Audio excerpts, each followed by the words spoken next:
Police দিবস উপলক্ষে অভিনব উদ্যোগ নিল কালিয়াগঞ্জ থানা ট্রাফিক পুলিশ। পশ্চিমবঙ্গ পুলিশ ও কলকাতা পুলিশ সর্বদা মানুষের পাশে দাঁড়িয়েছেন। তাদের অবদানকে সম্মান জানাতে রাজ্যের মুখ্যমন্ত্রী মমতা বন্দ্যোপাধ্যায় 1 সেপ্টেম্বর দিনটিকে পুলিশ দিবস হিসেবে ঘোষণা করেছিলেন। তাই 1 সেপ্টেম্বর রাজ্য জুড়ে পুলিশ দিবস পালন করা হয়। আজ 1 সেপ্টেম্বর সারা রাজ্য জুড়ে পুলিশ দিবস পালিত হচ্ছে। কোথাও বা পুলিশের উদ্যোগে পালন হচ্ছে সেফ ড্রাইভ সেভ লাইফ, আবার কোথাও পালিত হচ্ছে চারাগাছ রোপণ ও সাধারণ মানুষের মধ্যে চারাগাছ বিতরণ পুলিশের উদ্যোগে। আজ 1 সেপ্টেম্বর পুলিশ দিবস উপলক্ষে অভিনব উদ্যোগ নিল কালিয়াগঞ্জ থানা ট্রাফিক পুলিশ। পথ চলতি সাধারণ মানুষদের নিয়ে চক্ষু পরীক্ষা শিবির অনুষ্ঠিত হয়। কালিয়াগঞ্জ থানা গেটের সম্মুখে বিনামূল্যে চক্ষু পরীক্ষা শিবির করা হয় ট্রাফিক পুলিশের উদ্যোগে। যে সমস্ত যানবাহন থানার সামনে দিয়ে চলাচল করছিল সেই যানবাহন চালকদের চোখের পরীক্ষা করা হয়।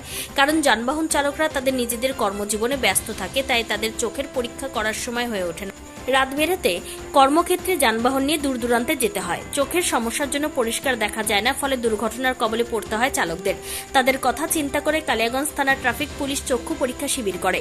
এদিন পথ চলতি যানবাহন চালকদের পাশাপাশি সাধারণ পথ চলতি মানুষের চোখের পরীক্ষা করা হয়। রাজ্যের মুখ্যমন্ত্রী মমতা বন্দ্যোপাধ্যায় বলেছিলেন, সব পুলিশকে যাতে সম্মান দেওয়া হয় এবং সাধারণ মানুষের সঙ্গে পুলিশের মধ্যে সম্পর্কের মেলবন্ধন করতে পুলিশ দিবস পালিত হবে। মুখ্যমন্ত্রীর নির্দেশ মতে 1 সেপ্টেম্বর রাজ্য জুড়ে পালিত হয়ে আসছে পুলিশ দিবস। নিজস্ব সংবাদদাতা, খবর কালিয়াগঞ্জ।